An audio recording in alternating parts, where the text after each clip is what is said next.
Permainan kotor mama mertua dan mantan istri suamiku, part 2. Assalamualaikum sahabat Bunda. Semoga Allah selalu memberikan kesehatan dan kebahagiaan untuk kita semua.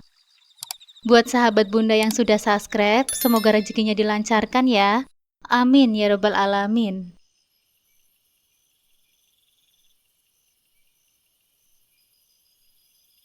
Sebelum lanjut ke ceritanya, buat sahabat Bunda yang belum menonton part satunya, bisa ditonton lebih dulu ya, agar bisa mengikuti alur ceritanya.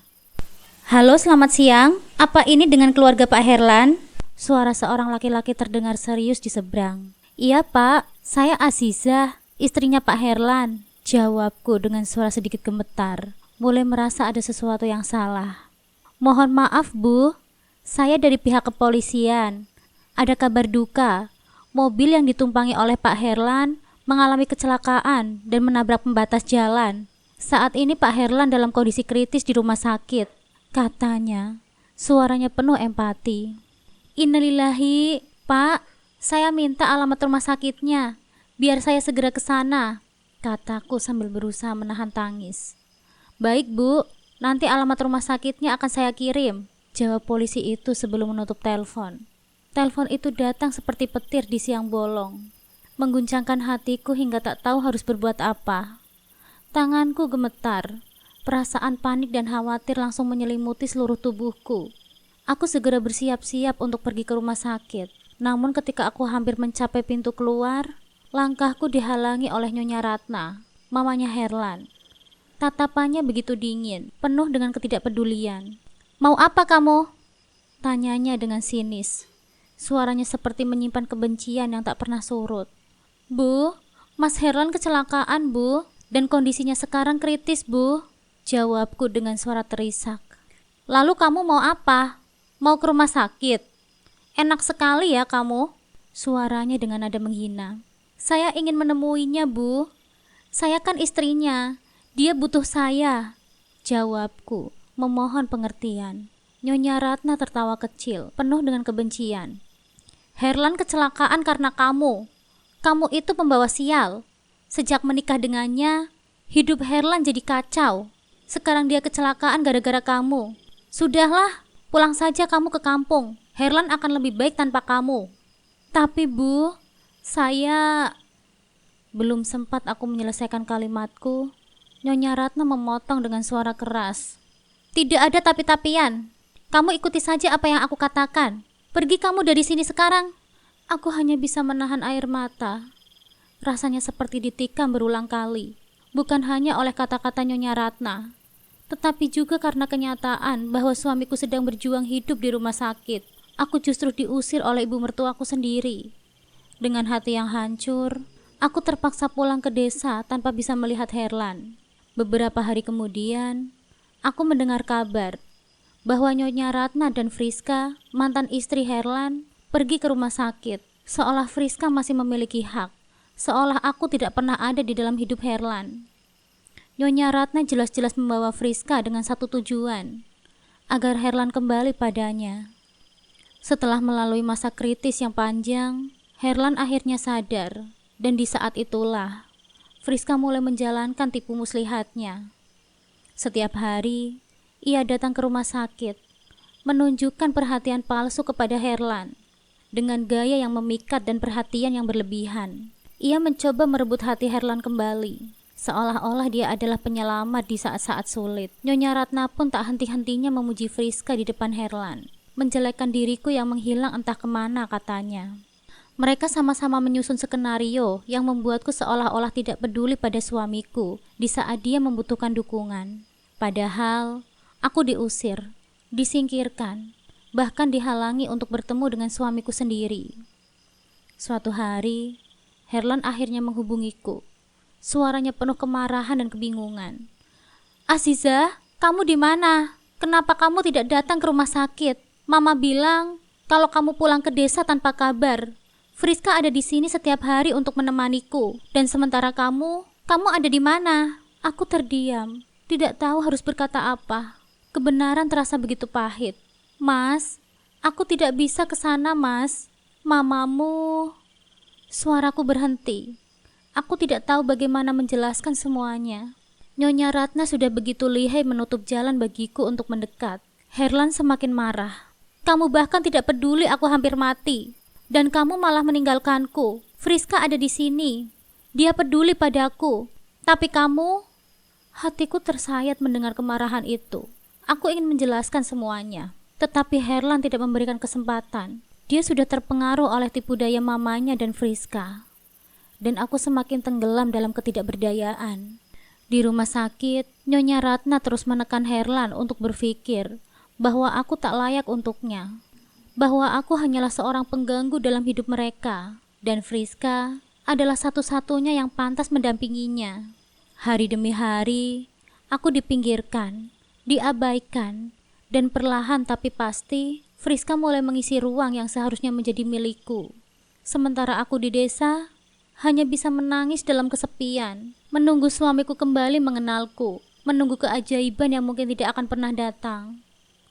Selama seminggu aku di desa, aku mencoba meredakan pikiranku setelah semua masalah yang kualami di rumah besar Herlan. Ketika berita yang selama ini kutakutkan akhirnya tiba. Aku tahu saat ini segalanya akan semakin sulit. Herlan sembuh dari kecelakaan, dan dia bersama Nyonya Ratna akan datang menemuiku di desa. Kabar itu membuat perasaanku campur aduk antara khawatir, takut, dan cemas akan apa yang akan terjadi nanti. Siang itu, saat ponselku berdering, aku sudah tahu siapa yang menelpon. Nama Herlan muncul di layar. Dengan tangan yang gemetar, aku menjawab telepon itu. Assalamualaikum mas, kataku dengan pelan. Waalaikumsalam Zah, aku sudah sembuh. Besok aku dan mama akan ke desa untuk menemuimu. Suaranya tegas tanpa basa-basi. Besok mas? Tanyaku dengan ragu. Meski aku sudah tahu jawabannya. Iya, besok. Aku ingin kita selesaikan ini. Mama juga ikut, dia ingin bicara denganmu. Perasaanku semakin tak menentu.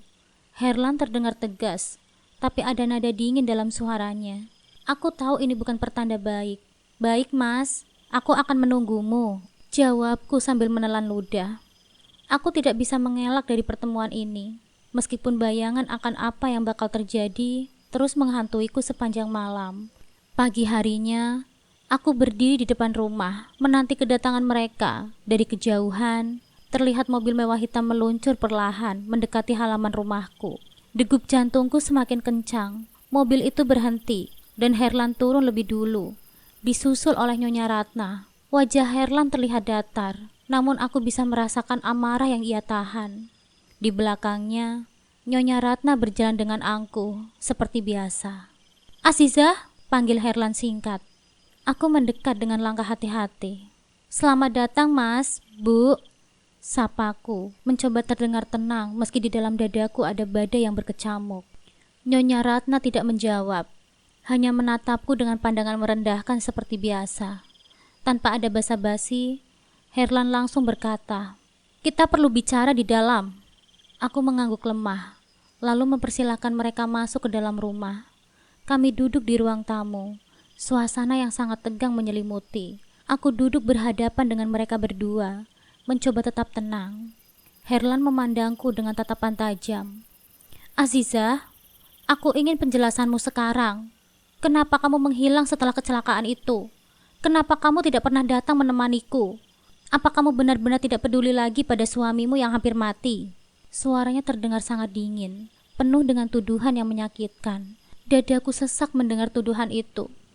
Mas, aku tidak pernah meninggalkanmu. Justru mama yang mengusirku, menyuruhku pulang ke desa dan melarangku untuk menemuimu di rumah sakit, mas. Jawabku dengan suara bergetar. Namun Herlan tidak mau mendengar. Berhenti mencari alasan, Azizah. Apa kamu tahu bagaimana rasanya bangun dari koma dan mendengar bahwa istrimu tidak pernah sekalipun datang untuk menjenguk? Mama bilang kalau kamu tidak pernah peduli. Kamu lebih memilih pulang ke desa daripada menunggu suamimu yang sedang sekarat. Mas, itu tidak benar, mas. Aku ingin datang, tapi suaraku terpotong ketika Herlan membentakku.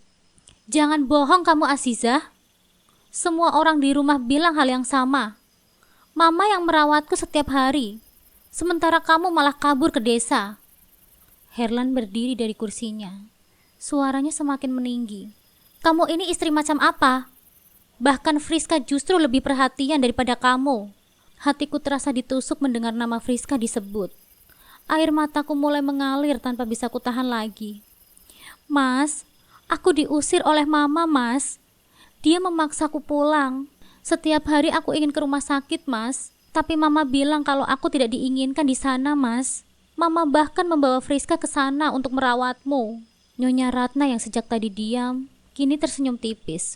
Aziza, kamu pikir Herlan akan percaya dengan omong kosongmu? Kamu tidak pernah pantas untuknya. Herlan itu butuh wanita yang benar-benar bisa merawatnya, bukan seperti kamu, wanita desa yang tidak tahu apa-apa. Aku terdiam. Hatiku sakit mendengar hinaan itu. Mas, aku tidak pernah meninggalkanmu. Aku selalu memikirkanmu, Mas. Cukup omong kosong itu, Aziza, bentak Herlan. Aku sudah muak dengan semua alasanmu. Kamu tidak ada di saat aku butuh kamu. Kamu bukan istri yang baik. Kamu hanya membawa masalah sejak kita menikah. Sakit hatiku mendengar kata-kata kasar itu. Namun aku tahu, tidak ada gunanya untuk berdebat lagi. Mas, aku hanya ingin kamu tahu yang sebenarnya. Aku tidak pernah meninggalkanmu. Mama yang telah menyuruhku untuk pergi, Mas. Herlan memandangku dengan tatapan penuh kebencian. Berhenti menyalahkan mamaku. Kamu tahu apa yang sudah mama lakukan untukku? Friska lebih baik 1000 kali daripada kamu. Mungkin memang benar, aku salah menikah denganmu.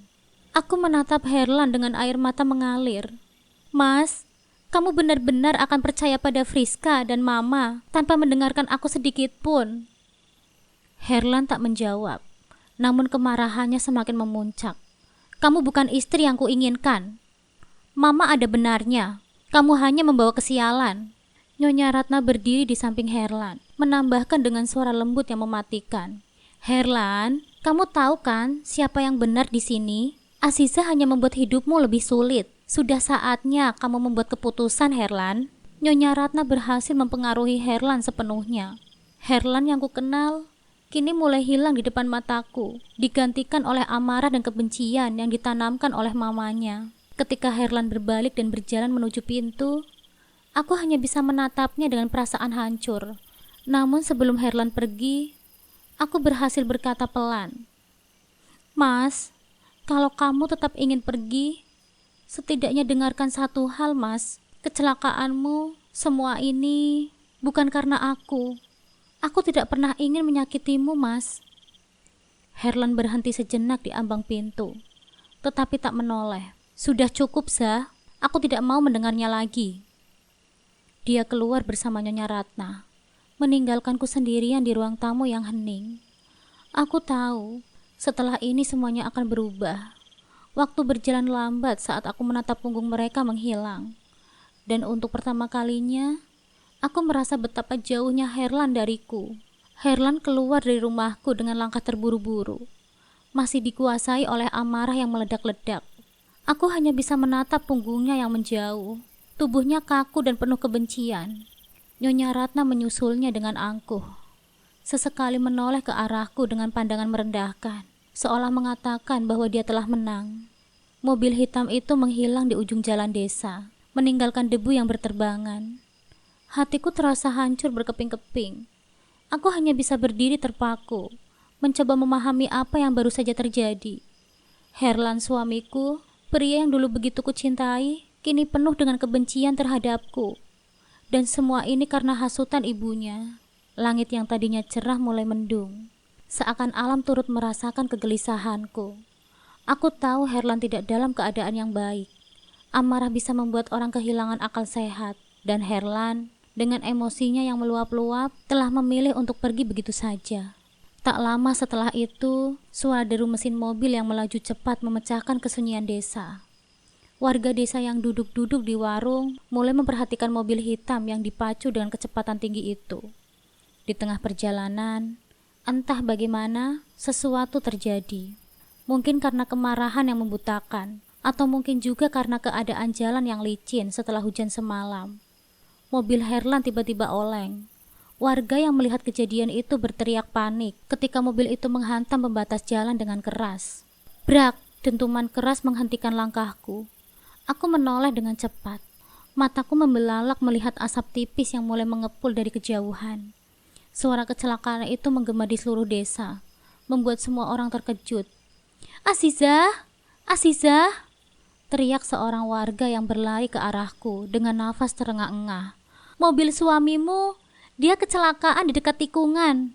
Darahku mendadak terasa membeku. Tanpa pikir panjang, aku berlari sekuat tenaga untuk menuju lokasi kecelakaan, diikuti oleh beberapa warga desa yang sudah terlebih dulu menuju ke sana. Saat tiba di tempat kejadian, pemandangan yang kulihat membuat jantungku seakan berhenti berdetak. Mobil hitam Herlan terjepit di antara pembatas jalan dan pohon besar di pinggir jalan.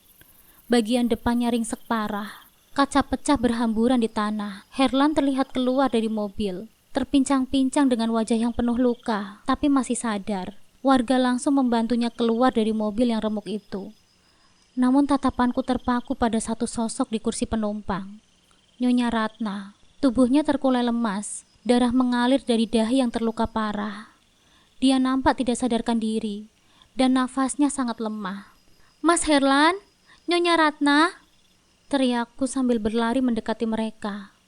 Herlan yang masih dalam keadaan syok hanya bisa menatap ibunya dengan tatapan kosong. "Mama!"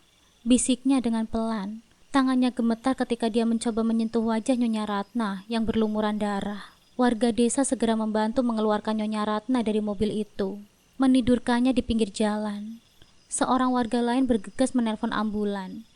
Aku berlutut di samping Nyonya Ratna. Hatiku berdebar kencang melihat kondisinya yang kritis. "Nyonya Ratna, bertahanlah!" Aku menggenggam tangannya dengan erat, berharap dia bisa mendengarkanku. Herlan berdiri di sampingku, masih terlihat linglung. Matanya merah, penuh dengan rasa bersalah yang mendalam. "Ini salahku, Mama. Aku..." Suaranya terdengar patah-patah. Aku menatapnya sebentar. Untuk pertama kalinya sejak pertemuan kami di desa, amarah di wajah Herlan sirna, digantikan oleh kepanikan dan rasa bersalah yang tak tertahankan. Dia berlutut di samping ibunya, mengguncang-guncangkan tubuh Nyonya Ratna yang terbaring lemah. "Mama, bangunlah Mama, jangan tinggalkan aku," seru Herlan dengan suara serak. Aku berusaha tetap tenang meski dadaku terasa sesak melihat kondisi mereka berdua. "Mas Herlan, kita harus segera membawanya ke rumah sakit, Mas. Ambulans sudah dalam perjalanan." Namun Herlan tidak mendengarkanku. Dia terus menangis dan memohon pada ibunya untuk bertahan. Rasa bersalah yang mendalam nampak menghancurkan dirinya dari dalam. Tak lama kemudian, suara sirine ambulan mulai terdengar dari kejauhan. Warga desa yang sudah berkumpul di sekitar lokasi segera memberikan jalan. Petugas medis turun dengan cepat dan membawa Nyonya Ratna ke dalam ambulan. Herlan mengikutinya dengan wajah yang putus asa. Namun sebelum dia naik ke ambulan, aku menghentikannya. "Mas Herlan, aku akan ikut. Aku bisa membantumu," kataku dengan tegas, meski ada luka batin yang belum sembuh dari pertengkaran tadi. Herlan menatapku sejenak, lalu mengangguk tanpa berkata apa-apa. Kami berdua naik ke dalam ambulan, duduk di sisi Nyonya Ratna yang masih tidak sadarkan diri. Perjalanan menuju rumah sakit terasa seperti selamanya. Suasana dalam ambulan begitu tegang, hanya diiringi oleh suara bip dari alat-alat medis yang terus memantau kondisi Nyonya Ratna. Setibanya di rumah sakit, Nyonya Ratna langsung dibawa ke ruang gawat darurat. Herlan menunggu di luar dengan gelisah, mondar-mandir tanpa henti. Aku berdiri di sampingnya, mencoba menenangkan diri. Pikiran kami sama. Bagaimana jika Nyonya Ratna tidak selamat? Aku tidak tahu apa yang harus aku lakukan, Ziza. Suara Herlan tiba-tiba terdengar, penuh dengan penyesalan. "Ini semua salahku. Aku yang telah menyebabkan kecelakaan ini. Aku terlalu marah, terlalu bodoh." Aku menatapnya. Ada rasa iba yang menyelinap di hatiku, meski tadi dia telah menyakitiku dengan kata-katanya. "Mas Herlan, sekarang bukan waktunya untuk saling menyalahkan, Mas. Yang terpenting sekarang adalah memastikan kalau Mama selamat, Mas." Dia mendesah berat, menyandarkan punggungnya ke dinding. Wajahnya terlihat lelah dan penuh penyesalan. "Kamu benar, Azizah. Aku tidak siap jika Mama harus pergi." Kami terdiam sejenak, menunggu dengan cemas. Setelah beberapa jam yang terasa sangat panjang, Akhirnya seorang dokter keluar dari ruang gawat darurat. Nyonya Ratna dalam kondisi yang kritis, tapi dia berhasil melewati masa-masa sulit. Namun dia kehilangan banyak darah dan membutuhkan transfusi darah secepatnya, kata dokter itu. Aku langsung berdiri. Dok, golongan darah Nyonya Ratna apa ya dok? AB negatif. Kami sedang mencari pendonor, tapi golongan darah ini cukup langka, jawabnya dengan raut wajah cemas. Aku terdiam sejenak, lalu tersenyum tipis. Dok, golongan darah saya sama dok. Saya akan mendonorkan darah saya untuknya. Herlan tertegun, matanya melebar. Azizah, kamu yakin? Tanpa menunggu jawaban Herlan, aku mengikuti dokter ke ruang transfusi. Di dalam hatiku, aku tahu bahwa meskipun Nyonya Ratna telah membenciku, aku tidak akan pernah bisa membiarkannya pergi tanpa melakukan apapun. Herlan hanya bisa menatapku dengan wajah yang penuh penyesalan, dan untuk pertama kalinya, dia nampak tak tahu harus berkata apa. Di balik amarah kebencian yang pernah dia tunjukkan, aku melihat sosok Herlan yang kini mulai menyadari kesalahannya. Sinar lampu rumah sakit terasa begitu dingin dan sunyi, menciptakan suasana yang semakin menekan hati. Di ruangan tempat Nyonya Ratna dirawat, Herlan duduk terdiam. Wajahnya pucat, dan pikirannya berkecamuk. Bayang-bayang kecelakaan dan kondisi kritis mamanya masih menghantui. Namun di dalam hatinya, ada perasaan yang lebih dalam lagi. Perasaan bersalah. Perasaan yang terus tumbuh sejak dia melihat aku dengan tenang menawarkan darahnya untuk menyelamatkan nyawa mamanya, meskipun hubungan kami tadi telah hancur oleh kebencian. Di tengah lamunannya, langkah kaki yang berat mendekat. Pak Parjo, supir keluarga Herlan, dan Mak Ijah, pembantu rumah tangga yang setia, berjalan mendekat dengan raut wajah yang penuh kekhawatiran dan ketidakpastian.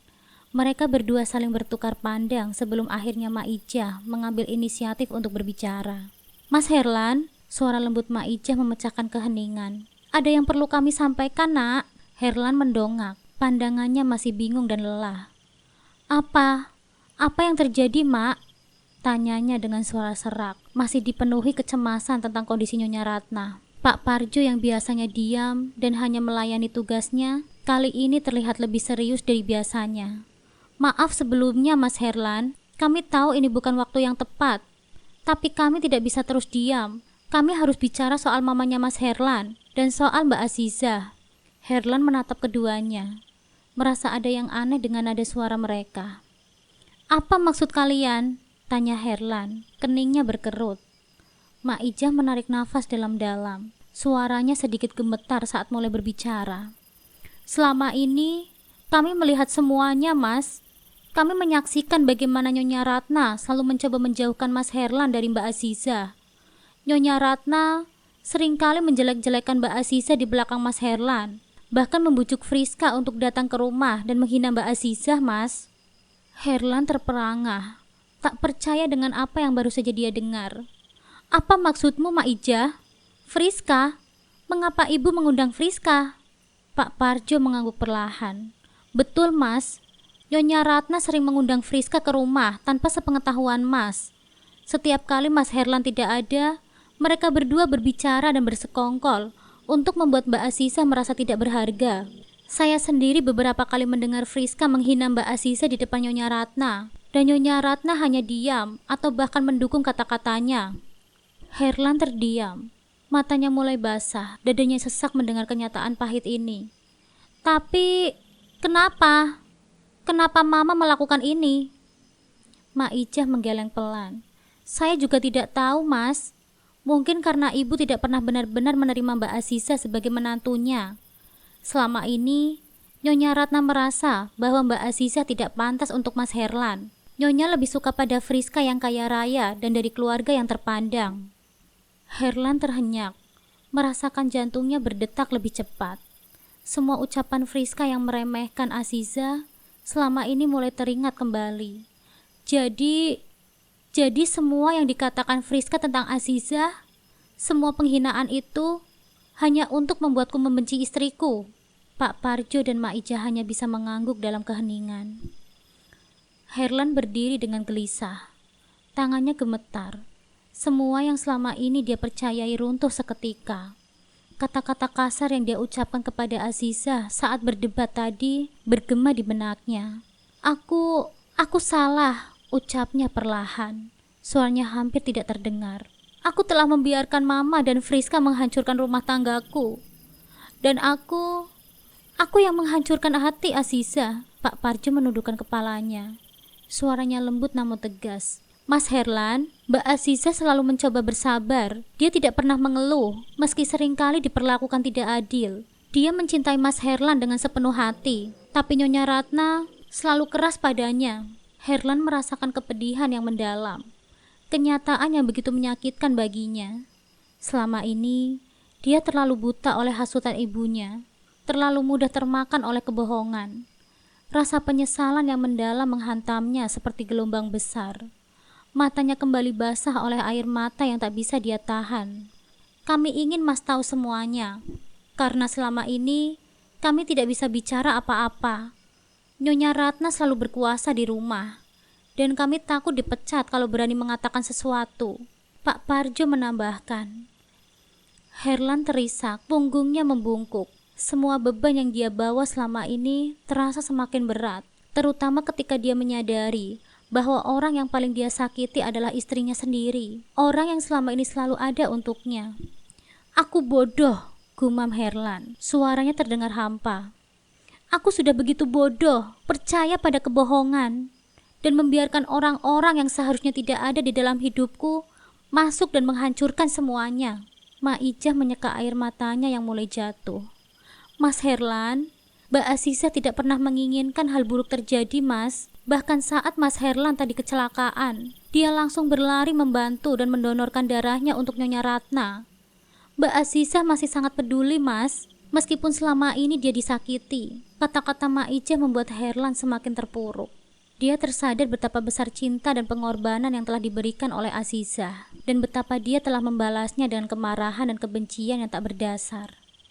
Aziza, ucap Herlan dengan lirih, matanya berkaca-kaca. Dia tidak pantas diperlakukan seperti ini. Dia telah melakukan segalanya untuk menyelamatkan Mama, bahkan setelah semua yang Mama lakukan padanya. Pak Parjo mendekati Herlan, menepuk pundaknya dengan perlahan.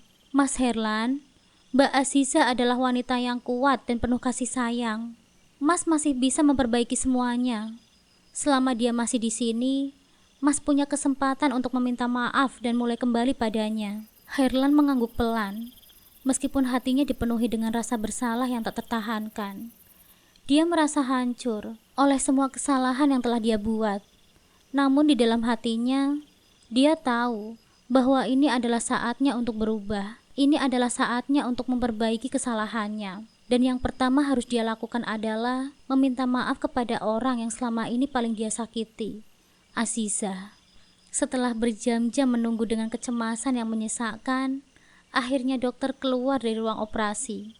Wajahnya nampak letih, namun ada sedikit senyum yang memberikan harapan. Nyonya Ratna sudah melewati masa kritisnya, katanya dengan tenang. Kami akan memindahkannya ke ruang perawatan intensif. Meski begitu, proses pemulihan masih akan panjang. Aku mengangguk, perasaan lega sekaligus tenang menyelimuti.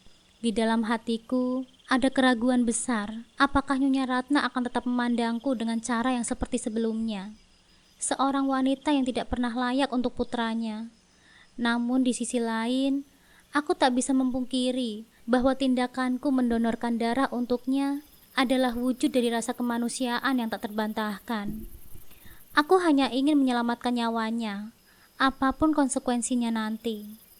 Herlan duduk di sebelahku, nampak terpukul. Wajahnya penuh dengan penyesalan, namun tak ada kata yang bisa keluar dari bibirnya.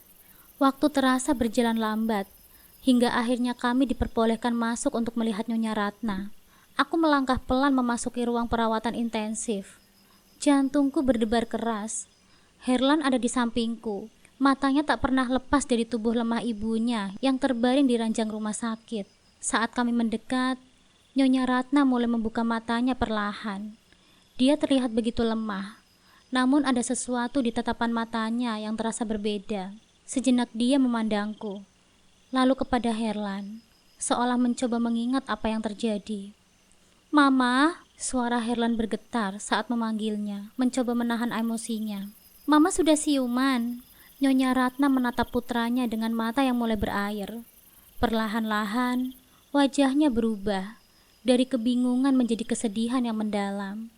Dia kemudian memandangku, dan aku bisa merasakan tatapan yang penuh rasa bersalah dari wanita yang selama ini selalu keras kepadaku. Perasaan asing merayap di dadaku ketika air mata mulai menetes dari pipinya. Aku dengar suara Nyonya Ratna bergetar. Hampir tidak bisa didengar, tapi aku tahu apa yang dia coba sampaikan. Kamu menyelamatkanku. Aku mengangguk pelan, tak tahu harus berkata apa. Dalam hati, aku merasa getir. Bagaimana bisa seseorang yang telah menaruh kebencian padaku selama ini sekarang meminta belas kasihanku? Namun rasa kemanusiaanku mengalahkan segalanya. Aku tahu, meski terluka secara emosional, tak ada yang paling penting saat itu selain menyelamatkan nyawanya. Nyonya Ratna terdiam sejenak. Tangan lemah yang bergetar mencoba meraih tanganku. Ketika kulit kami bersentuhan, ada perasaan campur aduk yang menyelimuti. Perlahan-lahan, dia mulai berbicara lagi. Suaranya sangat pelan dan dipenuhi rasa bersalah. Azizah, maafkan Mama. Maafkan semua yang telah Mama lakukan. Mama tidak pernah bermaksud menghancurkanmu. Aku terdiam. Kalimat itu terdengar begitu asing di telingaku. Air mata yang mulai menggenang di mataku. Namun aku tetap berusaha kuat. Herlan yang sedari tadi berdiri di sampingku, tiba-tiba berlutut di hadapanku. Azizah, suaranya terdengar serak, dipenuhi dengan rasa bersalah yang mendalam. Aku juga minta maaf. Dia terisak, tangannya menggenggam erat tanganku. Aku tidak pernah tahu semua yang terjadi.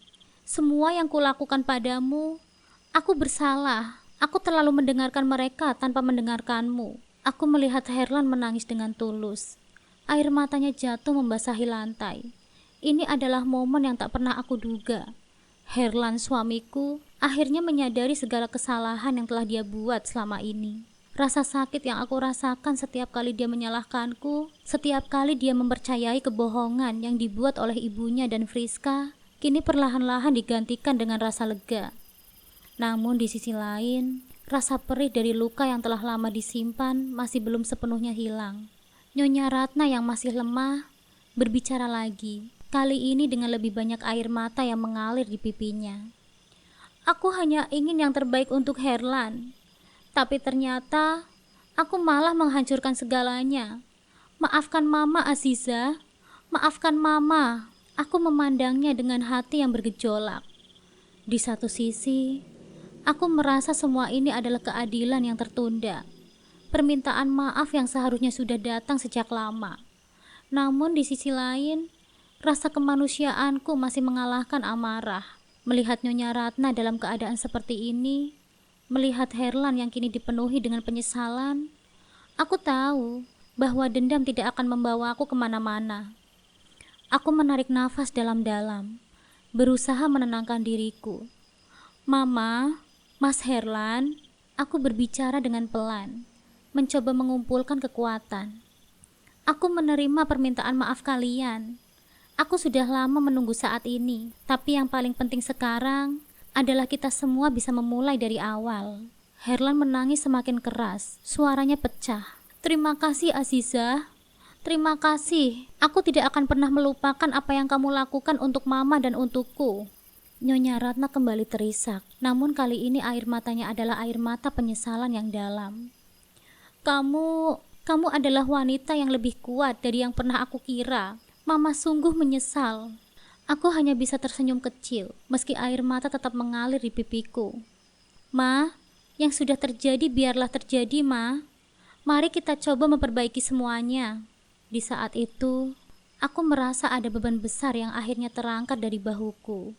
Meski luka di hatiku masih ada, aku tahu bahwa inilah awal dari perjalanan baru. Sebuah perjalanan yang mungkin bisa membawa kami menuju pemulihan, menuju hubungan yang lebih baik. Dan untuk pertama kalinya, di tengah semua kepedihan dan kesakitan, aku merasa ada harapan baru yang menyala di dalam tubuhku. Harapan untuk memulai segalanya dari awal, tanpa dendam, tanpa kebencian. Hari itu, menjadi titik balik yang besar bagi kehidupan kami.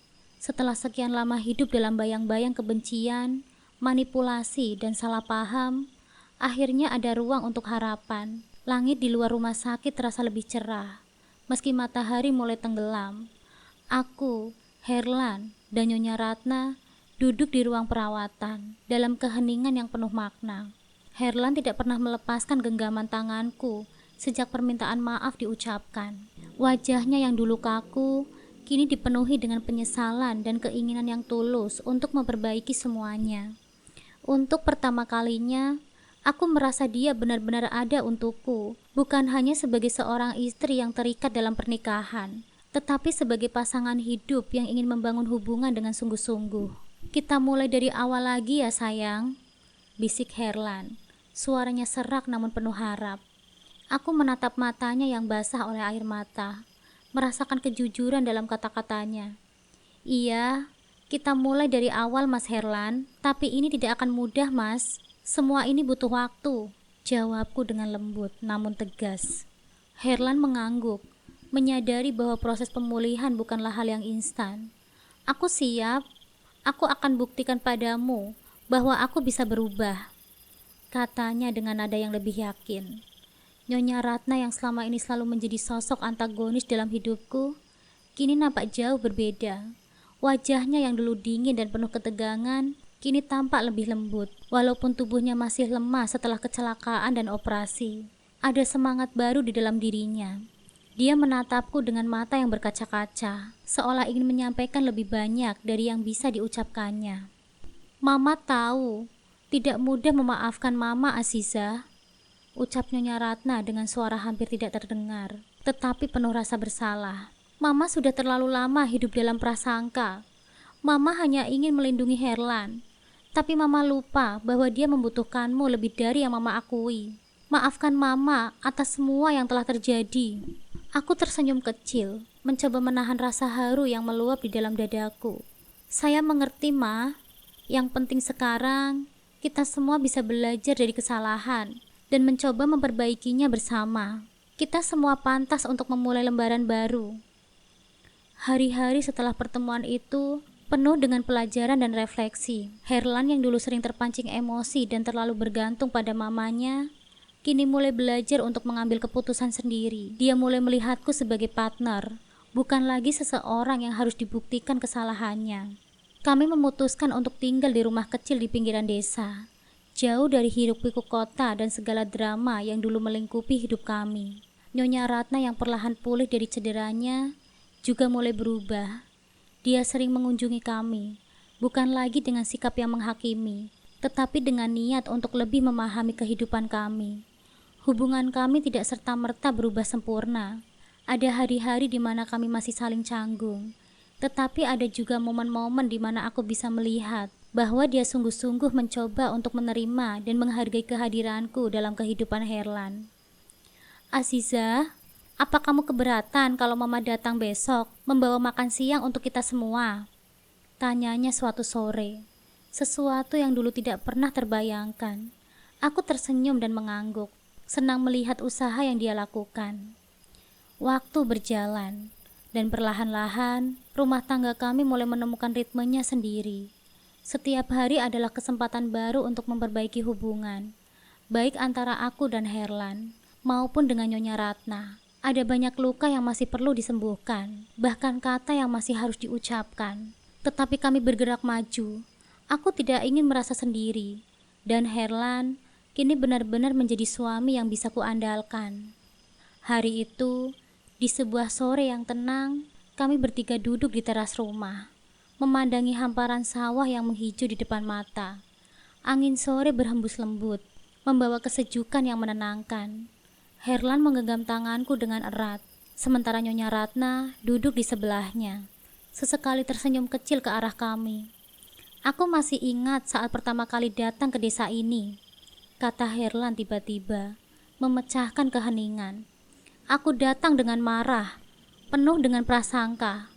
Tapi di sini, aku justru menemukan diriku yang sebenarnya. Terima kasih Aziza, karena sudah bertahan untukku.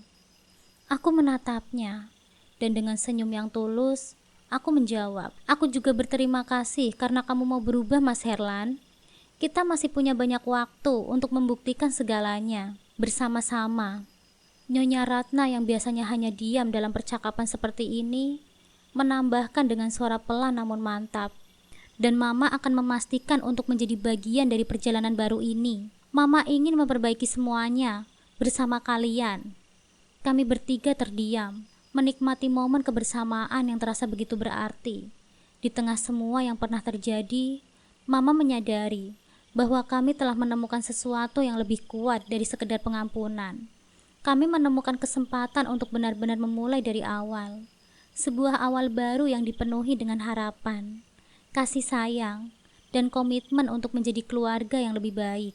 Hari itu, di bawah langit sore yang cerah, Mama merasa bahwa meski perjalanan ini masih panjang, kami sudah berada di jalan yang tepat, tanpa dendam, tanpa kebencian, hanya cinta dan niat untuk terus bersama, membangun masa depan yang lebih baik.